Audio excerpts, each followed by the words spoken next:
My name is Lee Solomon. I work in a factory, and I was diagnosed with spinal stenosis. Dr. Wells told me I was born with a naturally small spinal canal anyway.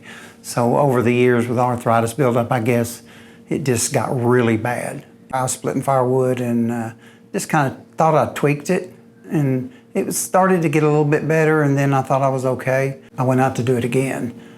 And that time just lit the fuse to the whole problem. When he got the MRI, and I come in for my first visit, and he read that, and he showed me how bad it was, and he said, this is what we're gonna have to do. A laminectomy is where they go in and put the screws and the rods and the cages. I have 6 screws, 2 rods, and 2 cages in my spine. Dr. Wells was, he wasn't kind of like any other doctor.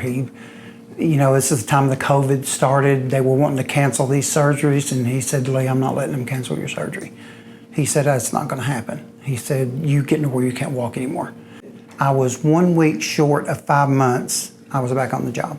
I would recommend Dr. Wells to anybody that has this kind of problem, because he is very intelligent, he's thorough, and takes great pride in his craft.